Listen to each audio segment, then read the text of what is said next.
Hey everyone, welcome to the Big View Show. Today we're diving into one of the hottest topics in real estate: how to sell any home in 6 weeks or less. In today's market, listing either sell fast or get forgotten. And what happens in those first 6 weeks can make or break the results. Before we really dive into the session and the interview with our expert, please leave in the comments the city that you are right now and if you're a new Big View user or old Big View users to basically help us help you during this session. This will be an interview session around 30 minutes to 1 hour to really make sure that you have actionable steps that you can implement right after this 30-minute interview to close your deals faster and really get those listings that you have sold. My name is Bruno Lopez, partner manager at Big View, and today I have here Jeremy Reid. Our guest today is someone who has mastered the process. He's a realtor, managing broker, and a real estate trainer with over 16 years of experience. He has listed and sold hundreds of homes, trained agents across multiple brokerages, and built a proven three-part system that helps you sell homes faster.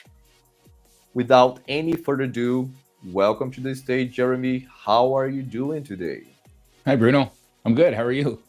All good, all good. We have here a lot of users in the audience. So we have, uh, okay, now you can see it. We have Naomi from Houston, living in East Texas, Shelly, Luciania, Mark, they used Big View for a while. So we have a lot of comments popping in the chat. If you have any questions for Jeremy, please leave them right here in the chat. I'm going to make sure that I address all the relevant questions to the topic.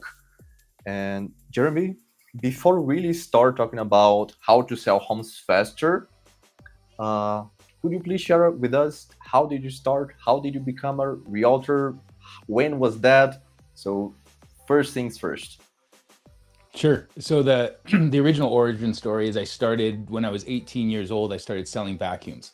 So it was the first. I didn't want to get a real job. I had friends that were doing it, and basically you just needed a warm body, and you could be a part of this whole selling vacuums with Filter Queen. So I started there, and I was horrible at it.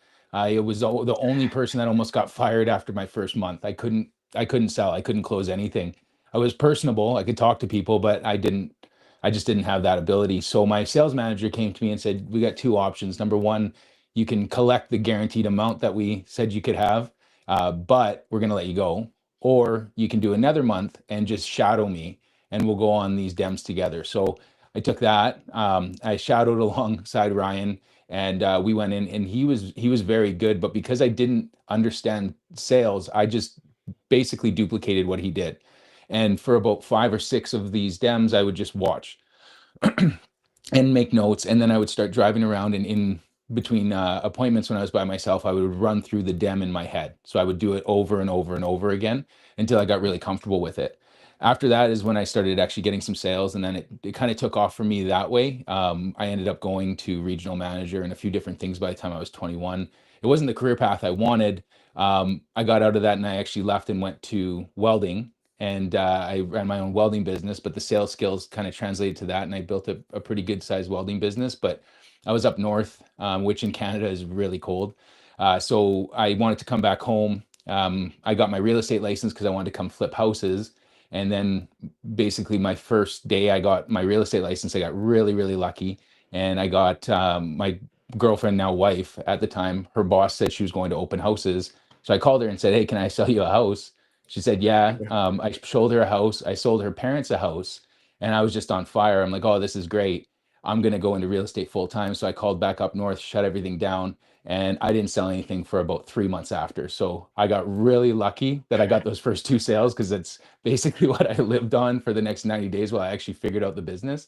And from there, it's the second process happened with real estate, which is sales is good, but it's a little bit different because it's success based. When I was doing sales before with vacuums and that kind of stuff, it was you sold, you closed, you moved on to the next one. Where real estate, I didn't have a process. So I got through the first couple of years.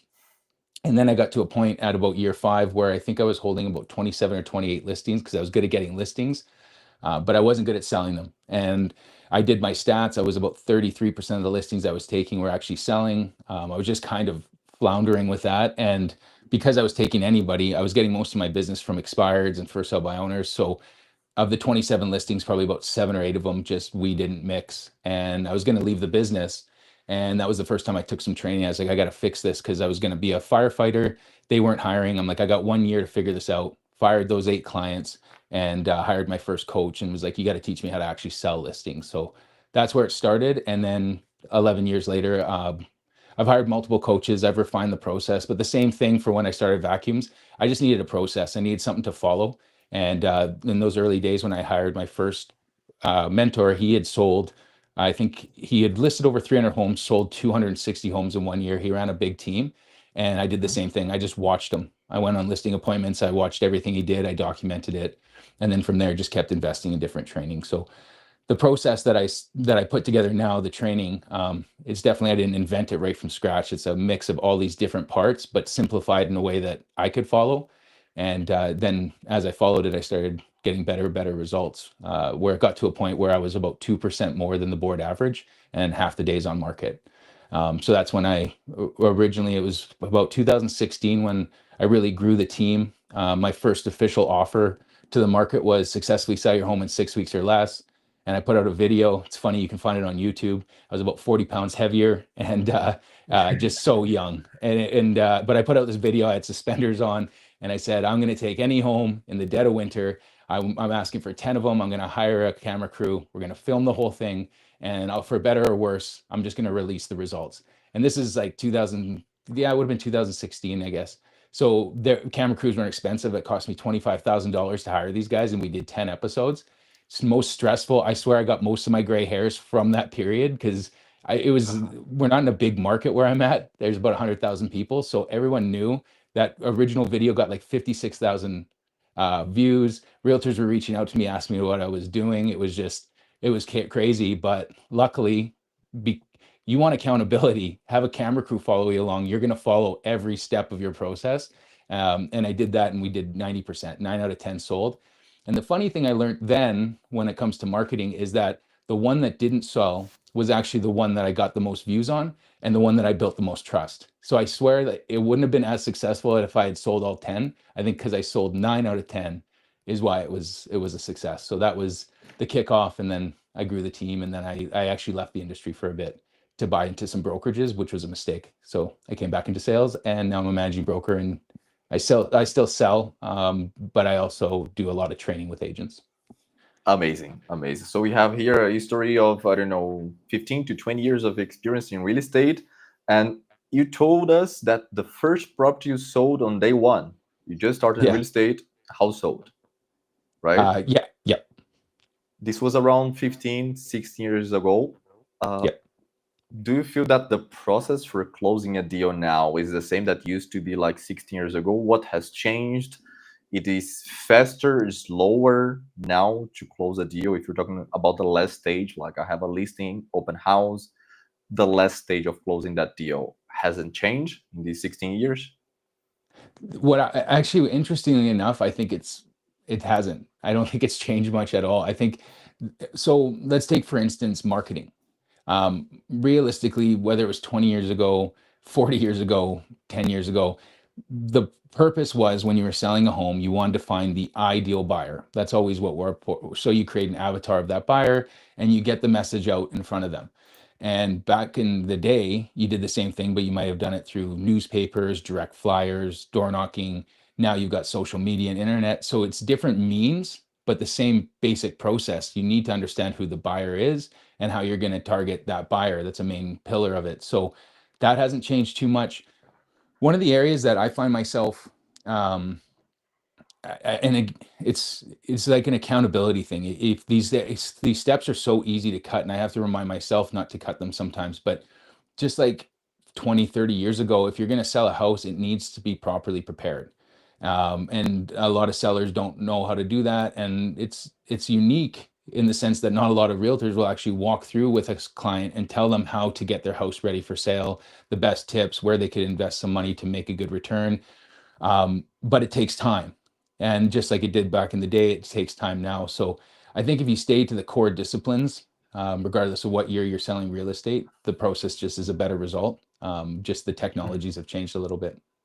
Amazing, amazing. And before we dive into the three-step formula that you have, Jeremy, you're watching this video right now, watching this episode, can you please leave in the comments if you have a listing like is stuck in the market for more than 6 weeks? Just leave yes in the chat so we know that we have a listing right there waiting for clients. Because after the session, I'm sure that you're going to find solutions to make sure that you'll be able to close that deal as fast as possible. So when you're talking about the three-step formula, Jeremy, what are the steps? What is the step one? What is the first step if I have a listing right now and I want to sell in 6 weeks? What should I do? So I made it three just for simplicity, but it's really four. There's four aspects to it. A good plan is going to have a good preparation plan. This is, let's say I'm talking to a client now, not the process that we follow. There's a lot more steps, but to simplify it for a seller, if you're going to sell a home in 6 weeks, there's three main things you got to focus on. You want a good preparation plan. You got to think of your home now as a commodity in the market. You got a product, you're going into the market, and depending on how that market is, you're going to have fierce competition in a lot of these areas. There's people that really want to sell, and we have to compete with them. So anything we can do to get the home prepared in a better fashion, the better we're going to do when we go out to the market. The second one is two parts. It's the positioning and the price. And so before we choose the price, we need to look at our current positioning, how many homes are selling in our particular market, who are we competing with, of those competition, if we're going to sell in 6 weeks. So to give the audience an idea of how I think about listings, and these are the same conversations I have. The nice thing about successfully sell your home in 6 weeks or less, I didn't want to do something like, if I don't sell your home in 90 days, I'll buy it. I know that's a great offer, and I know realtors have done really good with it, but the problem I had, especially in my market, is that I've seen other realtors burn out because it's not that big of an area. And so when you're making a promise and then you get there and there's a million caveats in it, you can lose a lot of trust. So kind of circling back, the successfully sell your home in 6 weeks or less, I would do 6 week listing contracts and say, I'll put up all the marketing dollars, I'll put it on the line, and you just give me 6 weeks. And if at the end of the 6 weeks it doesn't sell, then you're free to move on. But at least you've given me, or we've given it everything we can, and we put the focus on those first 6 weeks. So anyway, so back to that. So now I'm sitting down with a client and I say it's positioning and price. So how many homes are selling on average every single 6 weeks? So you break it down by absorption. Let's say in any market, there's 8 sales every 6 weeks. That would be a pretty active market. And of those 8 sales, there's 24 listings. So that means that we've got 24 listings we're competing with. 8 of them are going to sell in the next 6 weeks. So we need to identify who our top 8 competitors are to make sure that we are in that next batch of 8. Now that we get down to that batch of 8, what's our position within that 8? What's our benefits? How can we compete in against these 8? What's a buyer going to see value in our home against these that we could really make stand out? We've got a better school catchment. We've got whatever it is. Okay, now we know our position. We know our 8 competitors. We have our position to be sold in the next 6 weeks. Now we have to figure out the price. And the price needs to be within that group to make sure that, number one, we hit what's called a worry price, meaning that when buyers come through, they're worried if they don't right away, someone else is going to make an offer. But we also have to be strategic in that they're going to go through these other 7 properties that we're competing with, and we need to express the best value. So that's step 2, which is really positioning, then price. And then we go to the step 3, which is promotion. And I touched on that earlier, which is now we've got the package, we prepared it, we positioned it, we priced it, but now we got to go to market and we got to do it in the right fashion. We always start with the ideal buyer. So if I was talking to my client, I would say, who do you think is the ideal buyer for this? A lot of times it was them when they bought it. Going back a few extra steps, if it wasn't them, then we can kind of idea share around who do we want to target. And then from there, we tailor everything to that buyer. We test. We say, okay, if this is the buyer that's going to see the most value, then we're going to put it in front of them. We're going to find where they hang out. it sounds like it's hard to be creative with this, but it's really not. Like, to give you an example, I had a listing that we sold because it was just a really unique property. It had a big shop and it had an oil change bay and it had a lot of things. So I was looking at it, and the conversation I had with the sellers, I was like, I bet about 60% of our market is going to be active buyers. And there's going to be a massive swath of buyers that are maybe 40% that are passive. They're not actively looking at the MLS, but they're going to be interested in this type of property because it's so unique for the area to find a shop like that. So what we did is we packaged it on MLS, wrote it up, made everything tailored towards car people, obviously. But then we just took the listing and we shared it with some local car groups and emailed the president and asked if they could share it out. And we ended up finding our buyer that way. So it wasn't some magic formula. It's we knew who we wanted to target and we just figured out where they hung out. So that would be the third step. And if we can nail all three of those and really position ourselves, then your home's going to sell in 6 weeks. And that's why it's a high success rate, is that the clients have to understand what we're doing and buy into it. And if they do, then they'll get on your side to make that happen. Amazing, amazing. And we can dive deep even more on each of the steps. For example, you're Sure. talking about the preparation of the listing. What do you think are the top three must-do steps before listing a home in the market? What should I do before putting the house right there in the market, in the Uh, preparation stage? What do you think? yeah. So for me, it's five. There's five steps. The first step with any property that we bring on is we want to know our product. So I'm looking for deal killers. If a home's more than 10 years, I've actually, a little tip for anyone that's out there, it worked really well for me. I found that homes that were 15 years, 20 years, 25 years, they'd have lots of issues that would come up. And then we'd always find ourselves in a bad position on the negotiation. They'd come back and they'd find out there's a faulty roof or some crack or there's some leak, something that we could probably fix for, say, $500, and they're going to ask for $5,000 off. So I went to a local home inspector that I really trust, and we just worked out a deal where he would pre-inspect my homes, included in the marketing fee, and he would just take his fee on the back end. And the reason he was willing to do that is that um, I told him, number one, I'm going to get you a lot of exposure, but number two, I'm selling, at the time it was 87% of all the listings that I'm taking. So as long as I sell 75%, let's mark up your inspection by 25%. Then you make the same amount, plus you get all the exposure, and we get to partner on all these homes. And if I do more than 75% of the listings we do together, then you actually make more. And that partnership was created 8 years ago and is still going strong. So pre-inspections are great. If not, just going through the property and looking at, okay, where are we going to see some issues on this, and we fix those first. Because I've seen this mistake many times where you'll have an old furnace that's about to break down, a leaky roof or something like that, and they want to invest money in kitchens and bathrooms. And it's like, well, the best renovation before we go to market is to get these other things out of the way, because the clients are going to bring, or the buyers are going to bring it up, and then we're going to be over the gun. So step one is identifying any potential deal killers. Step two is the curb appeal test. And so what I teach in the program is take your clients out and let them know we're going to do the preparation plan now. This is step one, is identifying deal killers. Now we're going to do step two, which is the drive up walk-in test. So we're going to go to the front of the house together. I've got my checklist there because I make notes the whole time. And I say, let's Mhm. just take the rose-colored glasses off. Let's say that you're a buyer pulling up, looking at your home for the first time. What do you think we should be doing in order to give the best first impression? And this is more like a formal, like I'm saying to you, this is a casual conversation with the seller. I just say, you know what, let's just take a look at this. Like, what could we do to make it better? The thing I found with doing this is that they see a lot of value in it, and they're way more harsh on their home than anyone else is. So they'll notice everything. They'll point out the fascia that could be repaired, the debris that's beside the house could be moved, the lawn care that can be done. They'll point out 90% of it. And then I just kind of guide the other 10% of, oh, we could do this, we could do that. But everything's a collaboration when I do a listing, and that's part of the collaboration. And then I say that's the first impression. When they drive up, they're going to make an impression on your home. When they walk in, they're going to make an impression on your home. So we do the entryway test. We open the door and we say, what are we introducing them to? Sometimes sellers are a little bit nose blind, so we gently have to explain if we smell certain things that they don't notice it as much, but visually they will. We want the door to open up. We want them to be greeted well. We want it to smell nice. We want it to sound nice. We want the lights on. And so we don't want any furniture clogging the area up. They'll pick out that there's coats and stuff that make it feel stuffy. So that's part of it. Then we go to stage 3, which is the walk around test.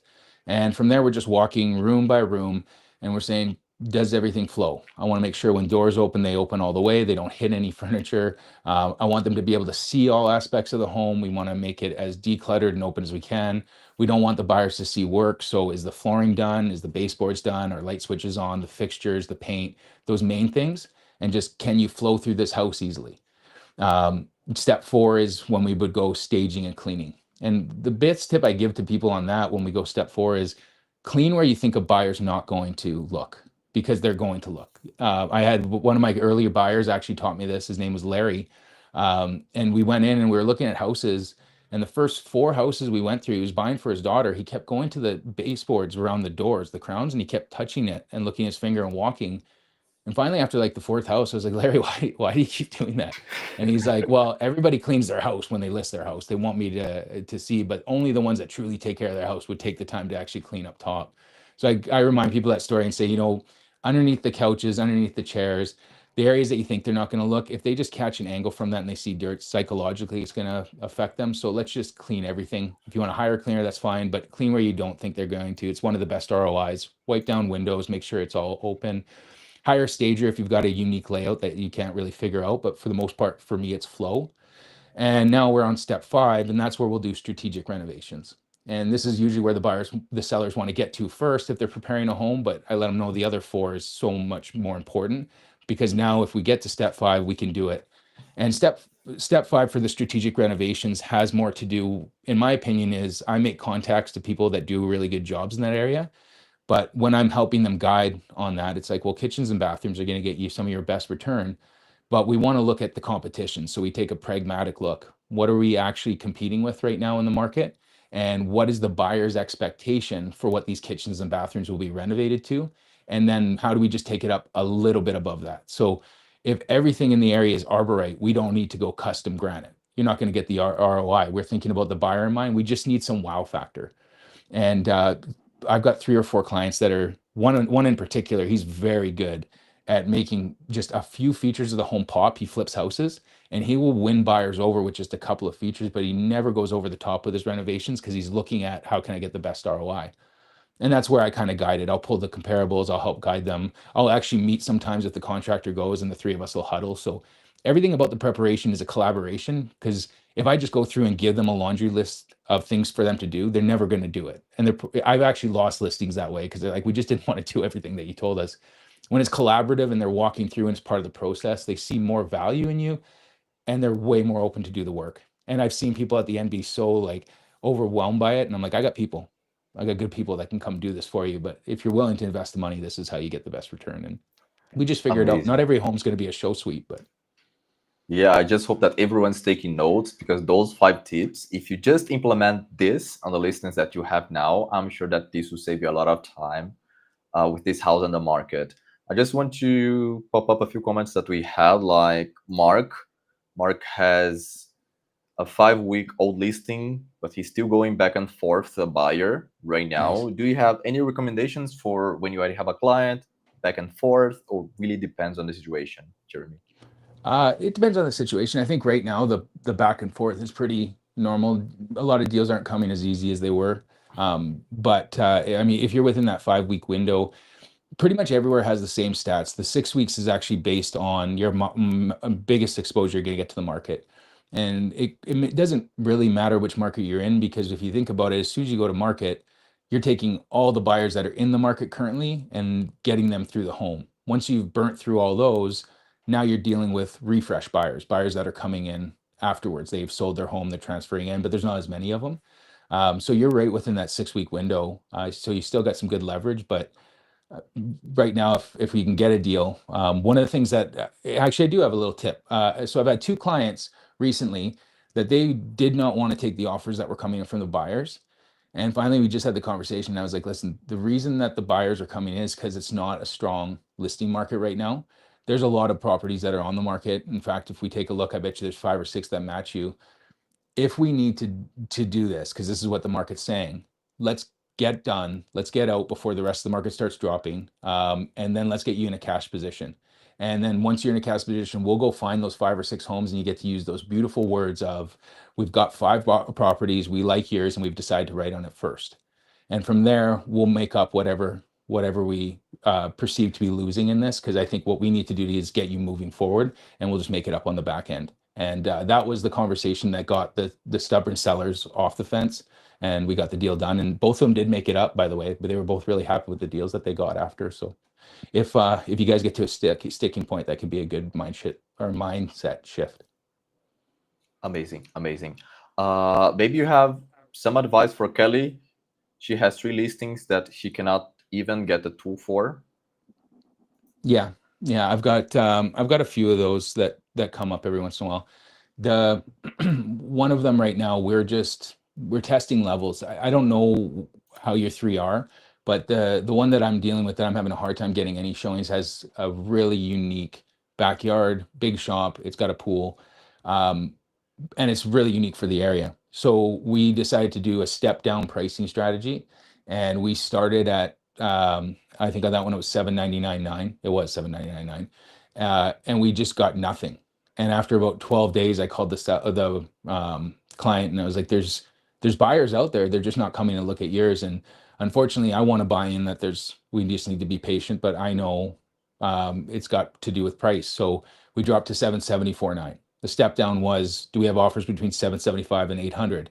We didn't get any showings. I think we got one. So we went 774.9, and same thing. It was still crickets.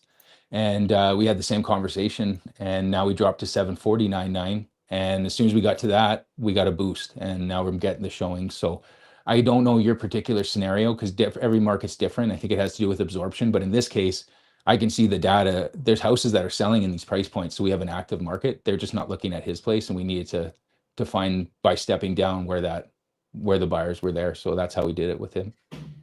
Amazing, amazing. And just to sum up and help you understand, we have seen the first step so far, like preparation.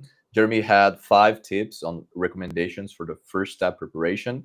We still have marketing and pricing, right? So if you go directly to pricing, like my listing now is perfect. We did the decluttering, now it looks good. What would be the first step on marketing? How do I start promoting this listing? Social media, cold calls, I take my CRM list. What would you do? Do you want to talk about, do you want to talk about the pricing and positioning first? Because I think that actually Sure, lays into the marketing side of things. So sure. the once we've got the home prepared, the pricing and positioning, a couple of things process wise that you can do is, for me, when I go through, there's a 20-step checklist. Again, I got checklists for everything, and I walk through every single step of, okay, what's the assessment, what's the homes.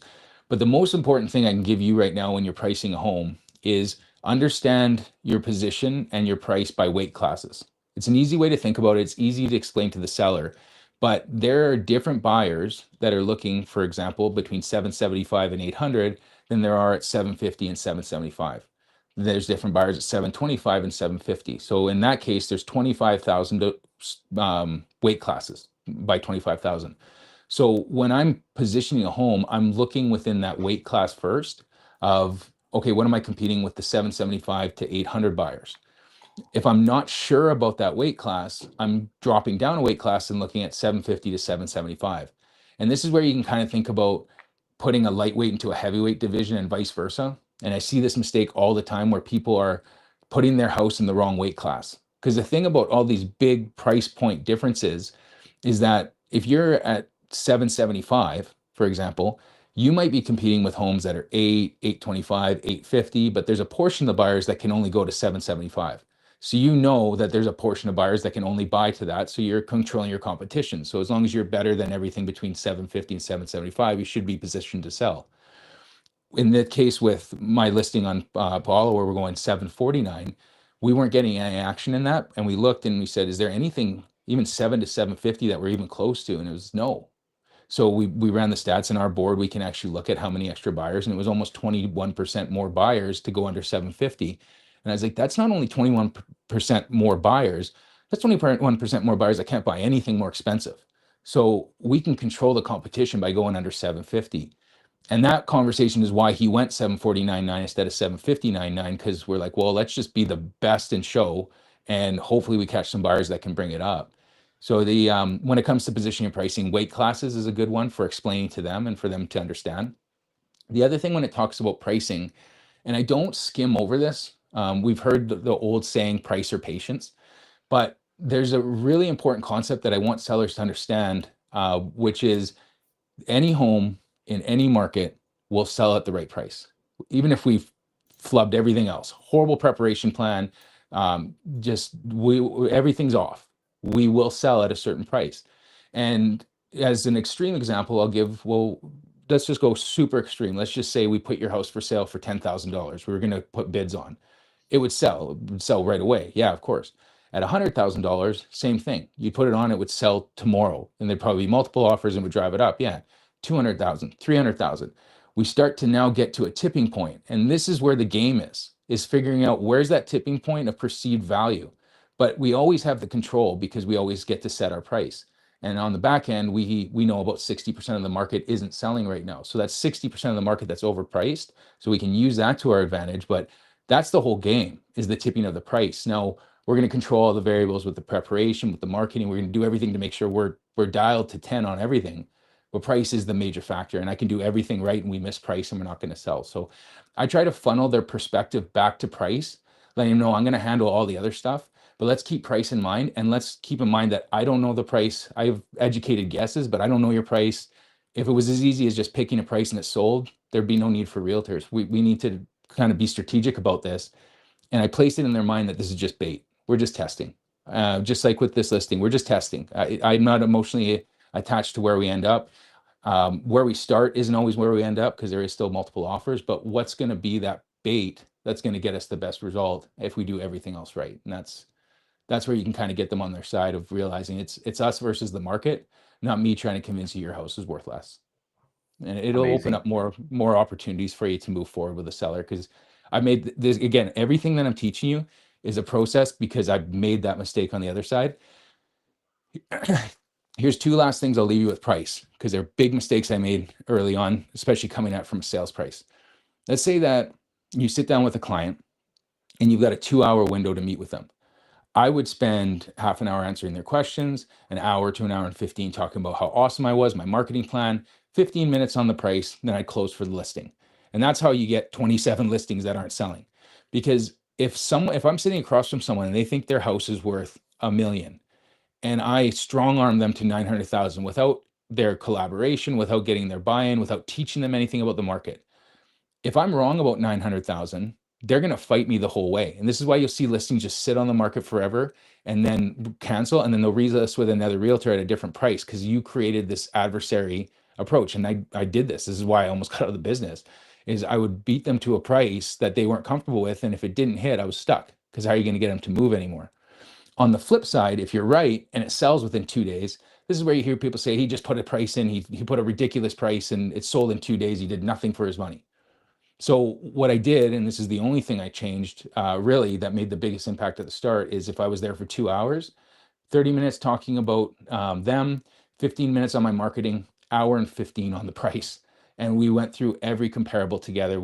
I showed them how I came to the decisions. I showed them exactly what it was. And I went through every photo of what we're competing with. And I would remind them, this is boring, but this is where you're going to make the most money, because I need you to understand the market, because you're going to pick the price. That's the big thing about this. It's your home. You should pick the price. I just need to educate you so you make the right decision, so you get the result you want. And it's boring, but we got to go through it. People will glaze over a little bit sometimes, but again, when I get my referrals and stuff like that, I will hear people mention how much they appreciated that time of understanding the market. And in an extreme example, I had a client, it was actually my 5th video that I did when I did that 6 weeks sold way back. And she just was adamant, you got to just tell me the price. You got to tell me the price. It was a different market at the time. And the price was $399, but I wouldn't tell her that. I'm like, you have to go through this with me. So we did it.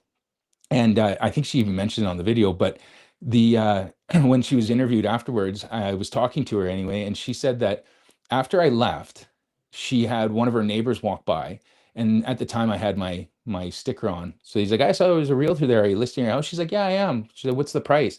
She's like, 399. She's like, oh my God, you're going to devalue the whole neighborhood. Why would you sell at 300, 400 or under 400,000? Like, we should be 450, 460.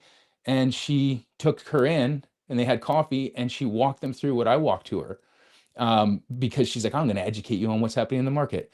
That would have never happened. What would have happened is she would have had that conversation. She would have panicked. Either she would have called me and wanted to increase the price, or she would have sold in the 3 days that it sold for, and she would have been horribly upset with me because she would have thought I overpriced. So I think about her a lot when I'm pricing these places, to remember, like, even if I'm right, I'm wrong if you don't understand why we're pricing where we are. So that would be the biggest two tips I'd have on pricing is simplify it and make sure that they participate.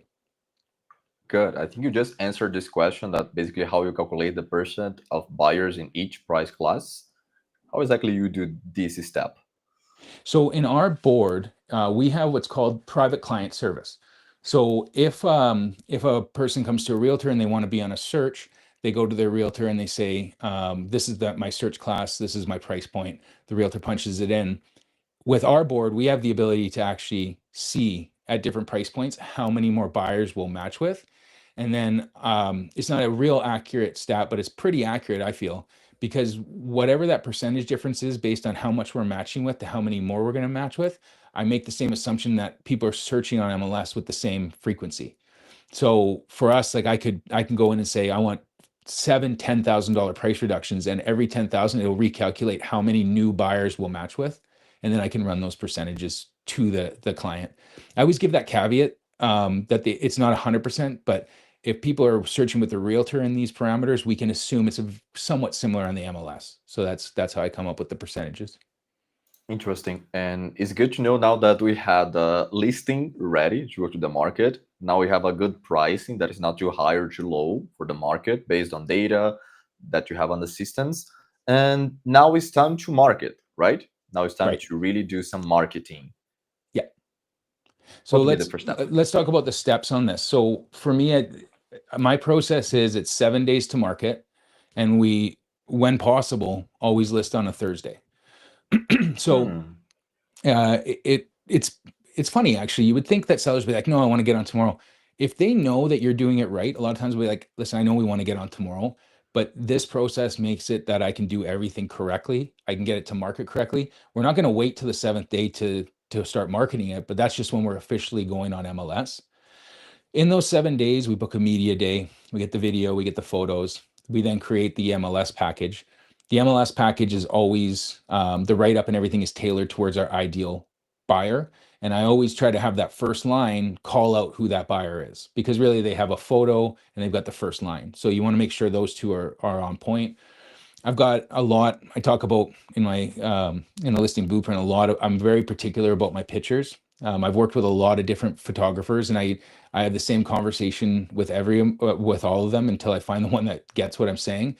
I want it to be pretty. I don't want it to be too pretty, because what a lot of photographers don't realize is that if they oversell on the marketing, and I have to sell them once they get in, now I have to deal with disappointment. So when I have the guy get a photographer that sends me a photo and they're proud because they made the normal backyard look like a park, I'm like, no, you got to reshoot that. You can't, I can't do that, because they're going to see the house eventually. So yeah, I might get more views. Same with, you'll see like steep driveways and they'll take it from a funny angle that makes it not seem steep. You can't hide these things. So in my opinion, good marketing shows the best side of exactly what it is, so that they've already overcome that by the time they come in, and I don't have to deal with disappointment as I'm walking them through. So photos are on point, write up is on point. And then for me, if you look on MLS and do searches, you'll find that certain realtors tend to do business in certain areas more than others. So for us, I'll find the top 25 agents and I'll email them the listing package 2 days before we go to the market, and then I'll call the top five. This is great for relationship building, but it also finds you some really good buyers, because you can say, hey, I was doing the stats. I see you're one of the top five realtors that sells this type of property. I've got it coming to MLS in 2 days. I've got an unbranded marketing package I just wanted to get to you now, so you can maybe let them know ahead of time. And we're going to be going to market. We're going to start showings on this day. I've had realtors that will try to sell my listing just because they're so happy to have got that call. But it gives them some value to give to their clients. Say, hey, a colleague of mine or a realtor in the market just let me know about this, and it's coming to market in 2 days. When the market was really hot, this was super valuable. Now it's still valuable. Obviously, you're trying to find your target demographic, But it does build a little bit of anticipation before we go into it. And then because we know our buyers, I do. So there's two sides to all of this. You can build your business while doing the best for your client. So everything I do for my listings, I'm doing in the best interest of the client, but I'm also trying to build my business. So one of the things I want to do is I want a duplication rate. So when you think about when you take a listing, it's a little tangent, but it's important if you're doing business planning because it's awesome. I run a listing first business model. I teach a listing first business model because listings have 5 sources of income. Buyers only have 3. So if you have a listing, you can sell the listing and generate revenue. You can sell the buyer or the seller a place, so turn them into a buyer or get a referral from them moving. You can generate a buyer from your listing. You can generate a listing in the area, and you can generate a referral from that seller. So I look at it as there's 5 opportunities. My goal is to at least have 2, ultimately 3. So all my process is designed about trying to make one of those, all 5 of those things happen. And then I see how many I can actually make happen. So it's an interesting way to think about it. You don't actually have to sell a listing to get paid. But anyway, but I always want to do it in their favor. So I was like, how can I get the attention of the neighborhood, let them know that I'm doing a good job, but actually make it in my seller or client's interest? Well, people that know the area, if you think about context from a buyer, if you've got 2 different buyers and one's just moving to the neighborhood and another one has their kids live on that neighborhood or their parents live on the neighborhood or their best friend lives 2 doors down and their kids are really good friends, those people have a higher perceived value of that location than anyone else. So it does behoove my client for me to incorporate the neighborhood and get them involved. So I let them know ahead of time. So I do this thing where it's 5 on each side, 10 across the street. I let the neighbors know before the sign goes up, this is coming to market. This is the price it's going to be. It's a good time to pick your neighbors. It's going to be a little busier than normal. But if you know someone, please let them know. And I'll do that as part of the pre-marketing. A lot of times I actually have listings that I have feature sheets that have a QR code, and the QR code has them go to a form online, and I'll hand that out the day I get it signed before signing anything up. That's usually the best time to get the clients to know because I just signed it. The seller gets to see you walk the neighborhood because I'm saying if we can find a buyer that knows someone in the area, you're going to get a better result. They're all going to know you're for sale as soon as the sign goes up anyway. Why don't we try to turn this into a sales army for ourselves? So that's a step, and then you will get duplication in the area if you do that. And then for us, we're always looking at the ideal buyer. So 2 days, a day before, is there anywhere we can pre-launch this where we can get in front of these types of clients? What are they interested in? What are their demographics? Are there neighborhoods? If I've got a downsizing apartment, is there areas where there's a lot of downsizers? And I'll go send out postcards or door knock in those areas. And then I do a coming soon, usually the day before on one of my stories.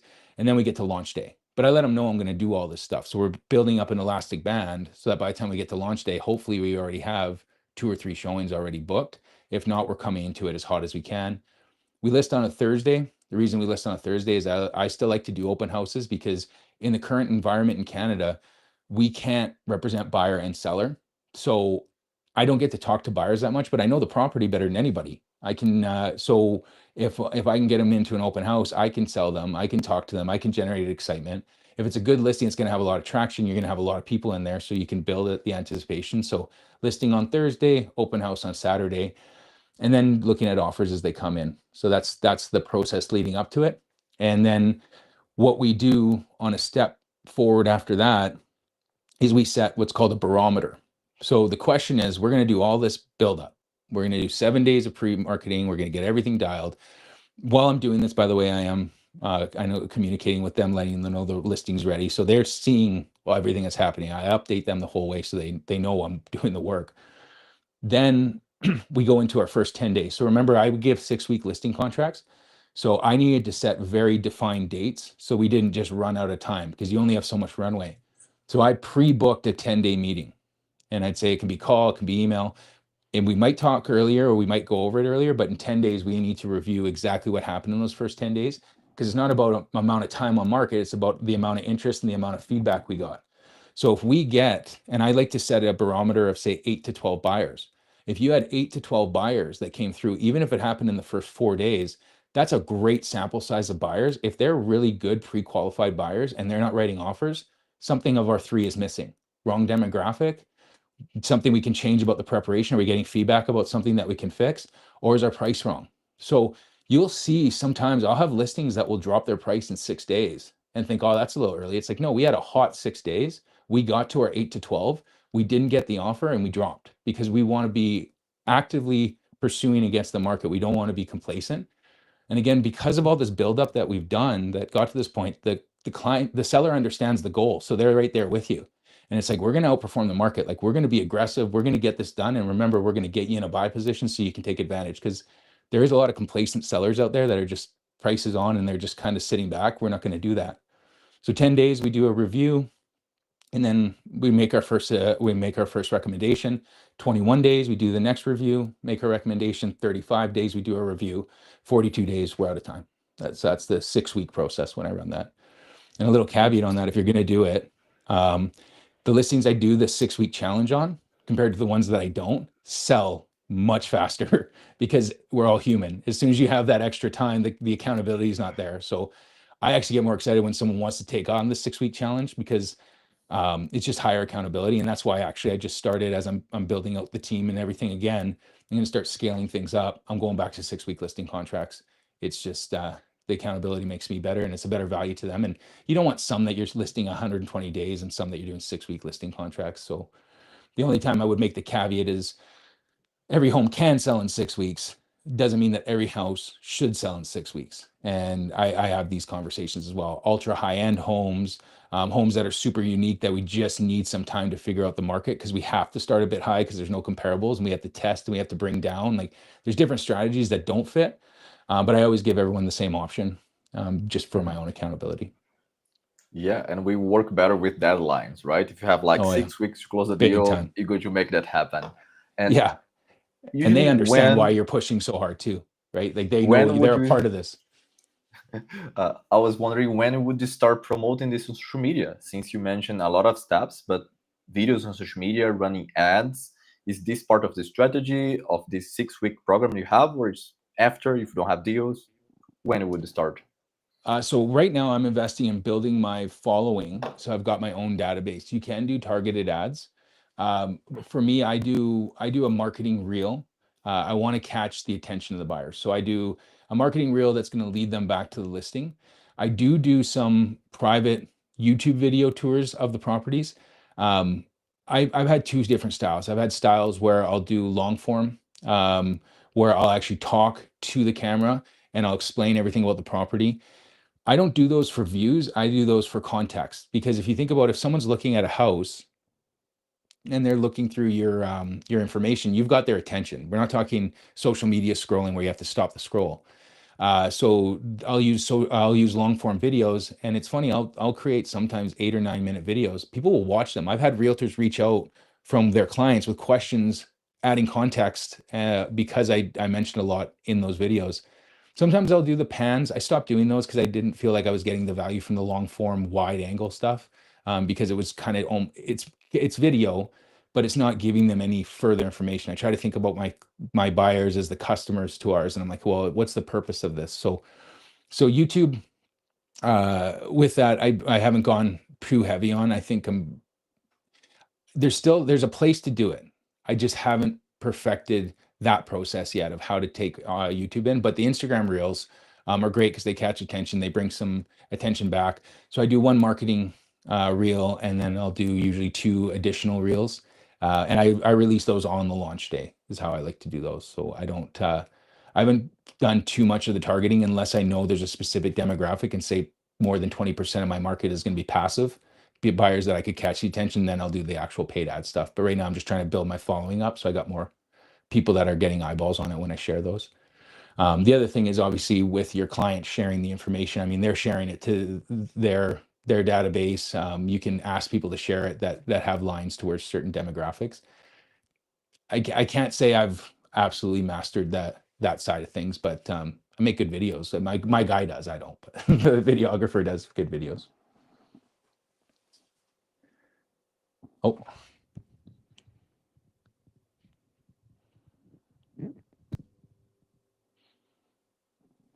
Hmm.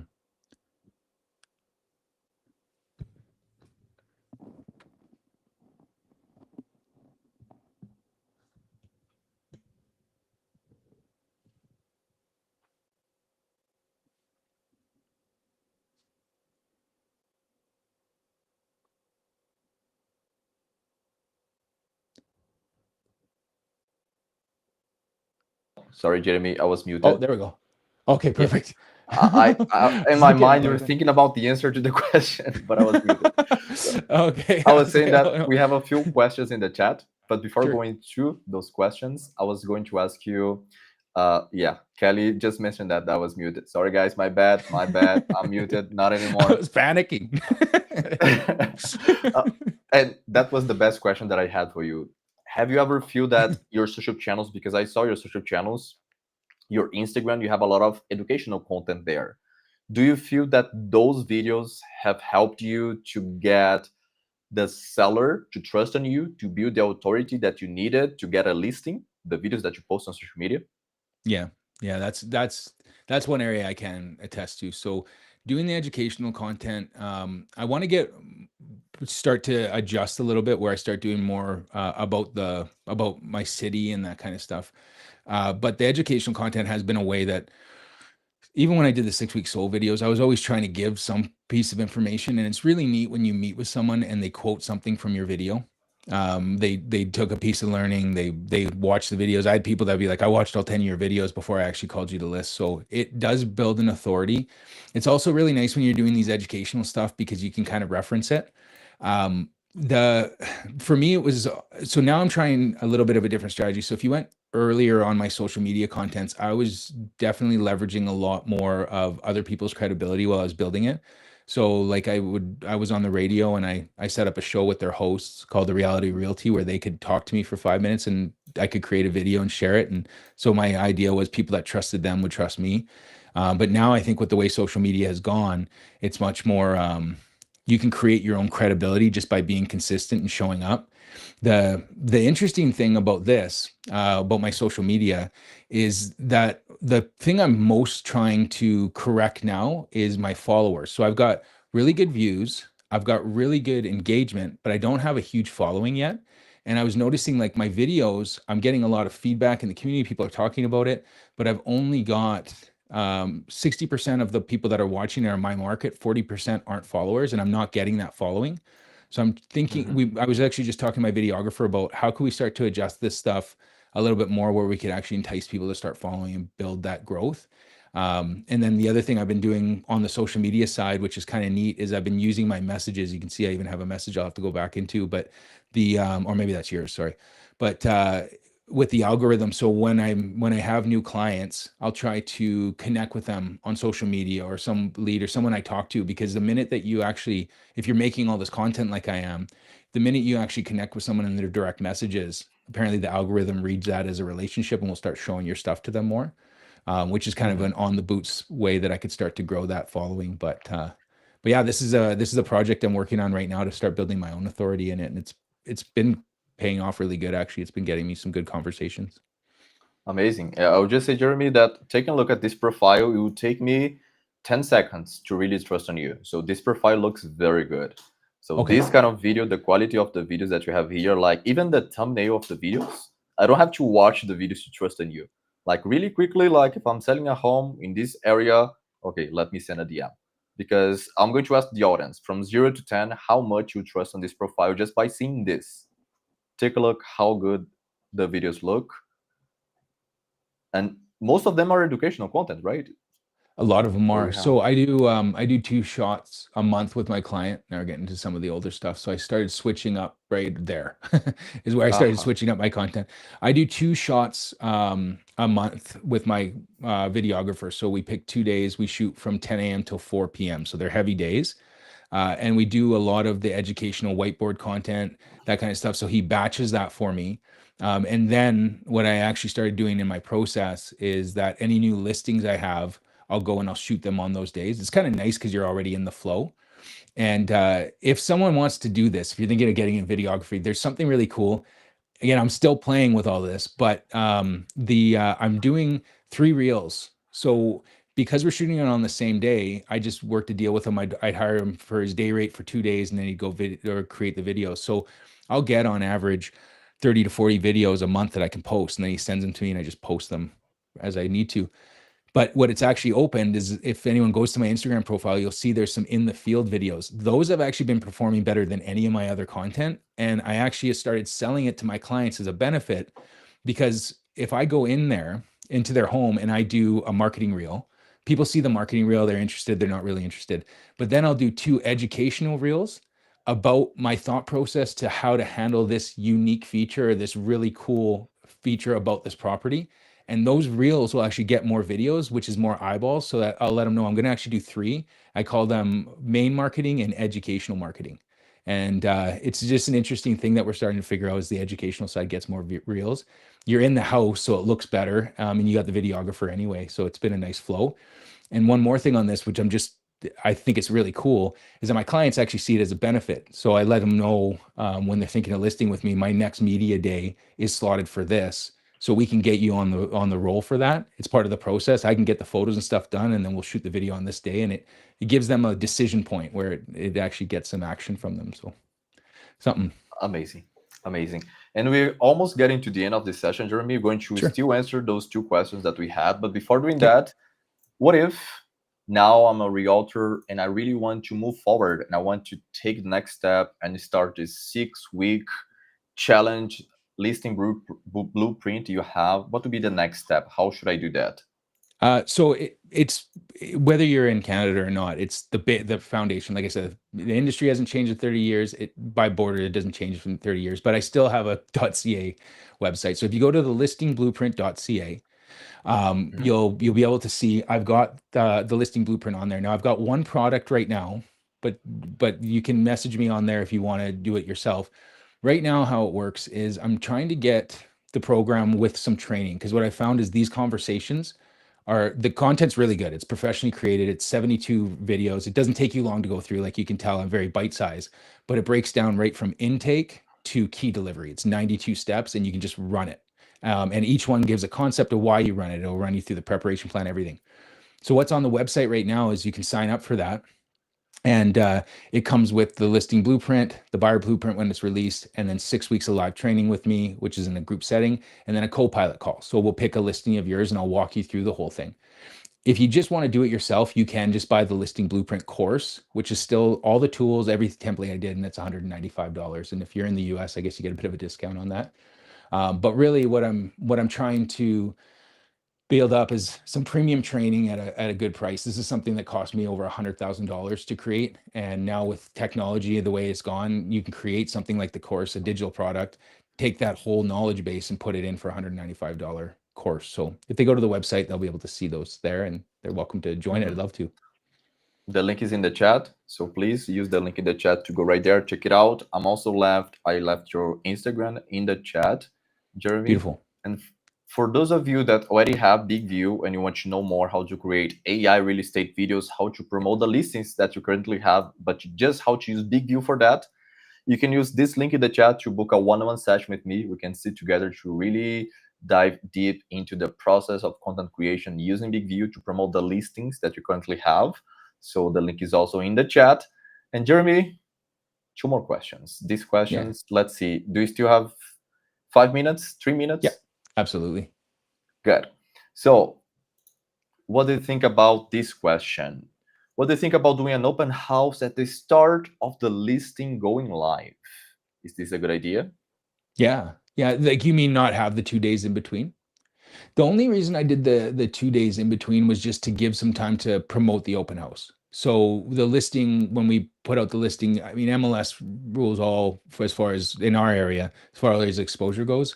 So I just gave the 2 days so that the listing could go live and people would have time to circulate it. So I had a good chance for the open house, but I do like them. I actually, one of my coaching clients is actually doing evening open houses, which is kind of neat, and has been doing Thursday evenings and has been getting some good turnout. So I'm open. I just like open houses. It's a good chance to show your skill set. The other thing too on that I found is I used to go to the open houses with the mindset of getting buyers, and then I switched to trying to just be the absolute best listing agent I could be. So I think about in terms of if I was interviewing for a job, these people that are walking in the door, what do they want to see? And that actually made me get more buyers, because you'd be surprised at how many people will walk through and be like, you know what, when I list my house, I want that guy to do it. He was on point. He had the information. He was professional. All the marketing looked really good. So I'm a big proponent of open houses. It's like your storefront. Great. Actually, we have a relevant comment that Mark left here. He only sees 2 options on your website. and not the one for 195. Yeah. So can you do me a favor, Mark, and everyone listening to this? Can you give me 45 minutes after this? Because I was having some issues. So if you give me 45 minutes and go back, I'll have that option under the storefront. I was meaning to do that before we got on here and I got distracted. So give me 45 minutes and I'll have that option for you. Amazing. We're also going to send the link on the reply email. We're going to receive a recording of this session and the link with the updated version that we included 195 deal to the Okay. blueprint training session with Jeremy. And Jeremy, final words for realtors getting started now and wanting to close more deals. Well, if you're just getting started now, I would say your typical path is going to be buyers going over to sellers. But ultimately, regardless of where you're in the career, I see it so much when people start to take their focus over to listings. You're going to have more leverage. You're going to have more time. It's a skill set that's worth building because it allows you to grow a lot faster. We can only take on so many buyers and do a good job, but your listing inventory, you can grow, and then you actually have something on the shelves for buyers to call you. So as soon as you're able to and start focusing and transitioning that side, I would say navigate your path towards listings.